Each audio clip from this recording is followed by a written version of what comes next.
10 pinakamatataas na gusali sa buong mundo.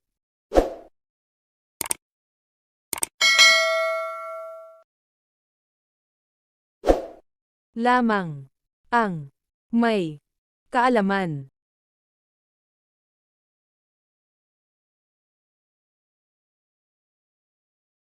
Number 10. Central Park Tower. Central Park Tower ay isa sa mga pinakamataas na gusali sa buong mundo. Matatagpuan ito sa New York City, USA, at ito ang pinakamataas na residential building sa mundo. Ang Central Park Tower ay pag-aari ng Extel Development Company, isang kilalang developer sa larangan ng real estate na nakabase sa New York City. Ang taas ng Central Park Tower sa New York City ay humigit kumulang na 1,550 na talampakan, o mga 472 metro, na ginagawa itong isa sa mga pinakamataas na gusali sa buong mundo.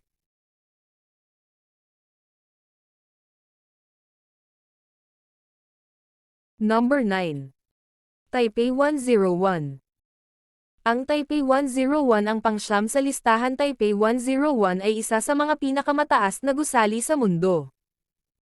Matatagpuan ito sa Taipei, Taiwan, at kilala bilang isa sa mga simbolo ng modernisasyon at tagumpay sa bansa. Ang Taipei 101 ay may taas na humigit kumulang 508 metro at may distinktibong anyong spiral na nagbibigay ng kakanyahan sa disenyo nito. Ang Taipei 101 ay itinayo mula 1999 hanggang 2004. Ito ay ginawa bilang isang sagisag ng kasaganaan at modernisasyon sa Taipei, Taiwan. Noong ito ay natapos noong 2004, ito ay itinuturing na pinakamataas na gusali sa mundo hanggang sa pagtatapos ng Burj Khalifa sa Dubai, United Arab Emirates noong 2010.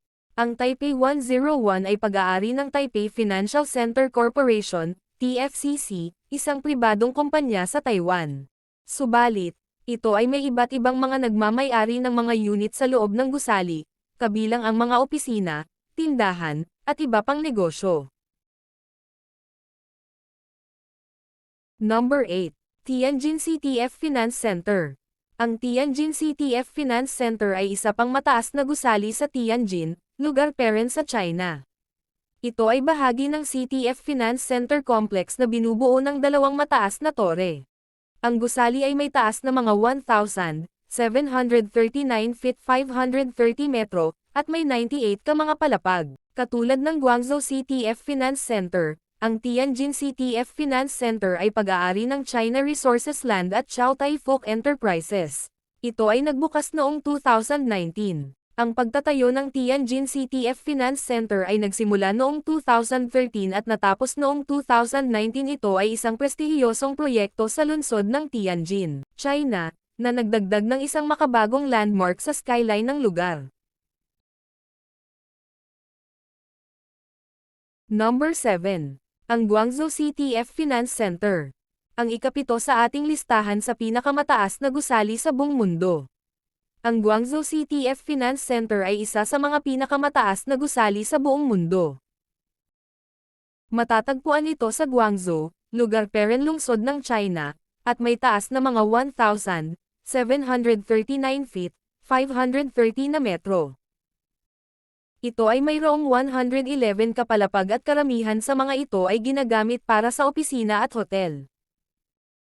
Ang Guangzhou CTF Finance Center ay sinimulang itayo noong 2009 at natapos noong 2016. Ito ay binubuo ng dalawang mataas na tore, na kumakatawan sa dalawang pinakamalaking developer ng real estate sa China. Ang China Resources Land at ang Chow Tai Fook Enterprises.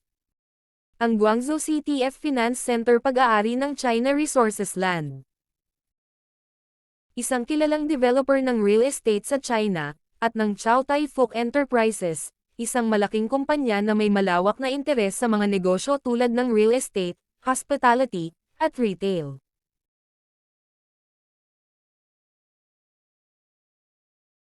Number 6. Ang pang-anim na pinakamataas na gusali sa buong mundo ay ang One World Trade Center.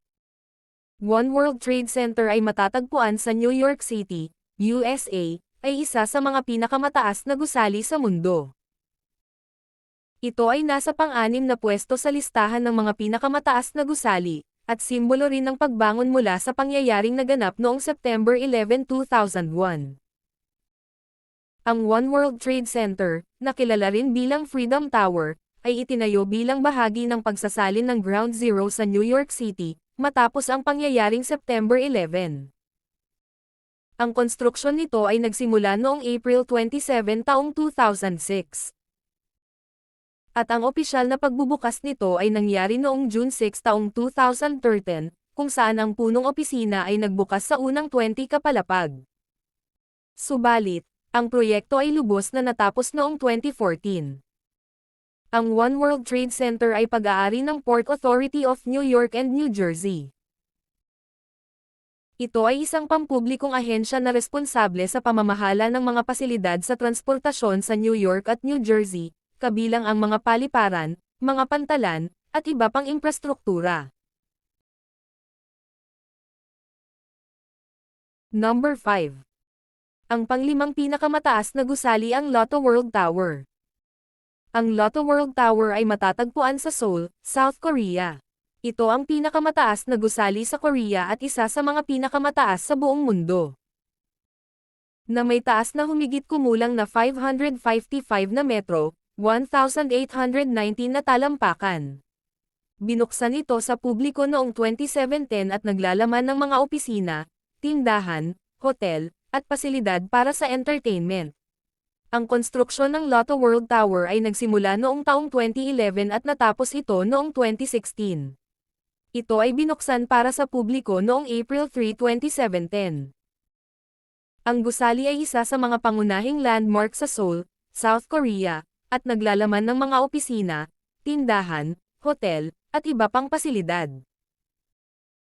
Ang Lotte World Tower ay pag-aari ng Lotte Corporation, isang malaking kumpanya sa South Korea na may mga negosyo sa iba't ibang sektor tulad ng retail, pagkain, real estate, at iba pa. Number 4. Ping An Finance Center.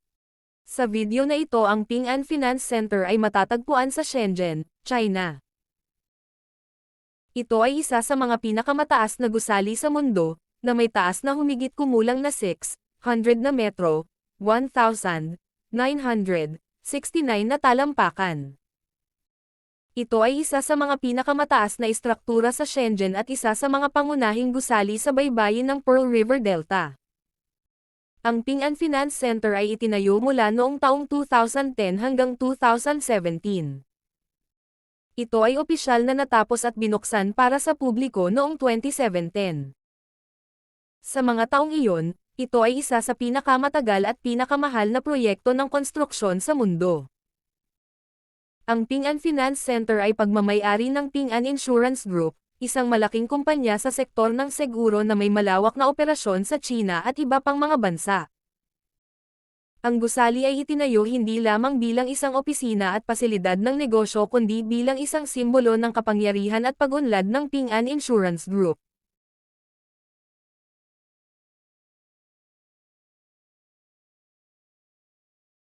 Number 3.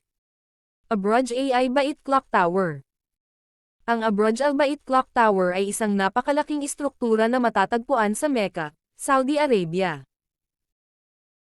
Ito ay isang bahagi ng Abraj Al Bait Complex, isang malaking komplikadong pampagamot na matatagpuan malapit sa Grand Mosque ng Mecca. Ang clock tower ay naglalaman ng pinakamalaking orasan sa mundo, at ito rin ang pinakamataas na hotel sa mundo. Ito ay isa sa mga iconic na landmark ng Mecca at isa sa mga pinakamataas na gusali sa buong mundo. At alam ninyo ba, ang pag-construct ng Abraj Al Bait Clock Tower, kasama ng buong Abraj Al Bait Complex, ay nagsimula noong 2004 at natapos noong 2012. Ito ay isang ambisyosong proyekto na layuning mapalakas ang pasilidad at mga serbisyo para sa mga pilgrim sa Mecca, partikular na sa panahon ng Hajj at Umrah. Ang pagtatapos ng tower ay naging isang makasaysayang okasyon para sa Saudi Arabia at para sa mga kaibigan nating Muslim sa buong mundo. dahil ito ay nagpapakita ng kanilang patuloy na pangangalaga sa mga banal na lugar at mga nagpapalakas na pangangailangan ng kanilang komunidad. Ang Abraj Al Bait Clock Tower ay pag-aari ng pribadong sektor. Ito ay bahagi ng Abraj Al Bait Complex, na pinondohan at itinayo ng mga pribadong kumpanya o korporasyon sa Saudi Arabia. Ang pangunahing layunin ng pagtatayo ng clock tower at ng buong complex ay upang magbigay ng mas maraming pasilidad at serbisyo para sa mga pilgrim na bumibisita sa Mecca, partikular na sa panahon ng Hajj at Umrah. Gayunpaman, ang pagmamay-ari nito ay nasa kamay ng mga pribadong negosyante o kumpanya. Number 2. Shanghai Tower. Ang Shanghai Tower ay isa sa pinakamataas na gusali sa mundo. Ito ay matatagpuan sa Shanghai, China, at may taas na humigit kumulang 632 metro 2,073 na talampakan. Ito ay kinikilalang isa sa mga simbolo ng modernong arkitektura at inhinyeriya. Ang Shanghai Tower ay may kabuuang bilang na 128 na palapag. Kung imaginin ay mataas pa ito sa lumilipad na eroplano. Sa kabuuan, mayroon itong halos 320,000 square meters ng floor area, kung saan maraming silid-tulugan, opisina, commercial spaces, at iba pang pasilidad ang maaaring matagpuan. Subalit, hindi eksaktong impormasyon ang isinasaad tungkol sa bilang ng mga individual na silid sa gusali. Ang pagtatayo ng Shanghai Tower ay nagsimula noong 2008 at natapos noong 2015, mahigit 7 taon ang paggawa nito. Imaginin ninyo kung gaano katagal. Ipinatayo ito bilang bahagi ng Shanghai World Financial Center Complex sa Pudong District ng Shanghai, China. Ang proyektong ito ay isang makabagong gusali na may layuning magdala ng mas mataas na antas ng sustainableng arkitektura at pag-unlad sa lungsod. Ang Shanghai Tower ay pag-aari ng Shanghai Tower Construction at Development Co., Limited. Ito ay isang pribadong korporasyon sa China na nanguna sa pagtatayo at pagpapaunlad ng gusali.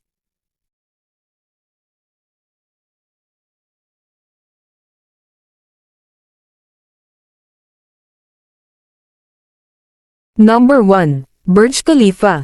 Ang Burj Khalifa ay matatagpuan sa bansang Dubai, United Arab Emirates, ay ang pinakamataas na gusali sa buong mundo. Ito ay may taas na 828 na metro at may 163 na palapag. Imaginin ninyo kung gaano yan kataas. Ito rin ay isa sa mga pinaka-impresibong arkitektural na gusali sa kasalukuyan, na nagtatampok ng modernong disenyo at kahusayan sa inhenyeriya. Ang Burj Khalifa ay pag-aari ng pamahalaan ng Dubai sa pamamagitan ng kumpanyang pag-aari nila na Emaar Properties. Ang construction ng Burj Khalifa ay nagsimula noong 2004 at natapos ito noong January 4, 2010.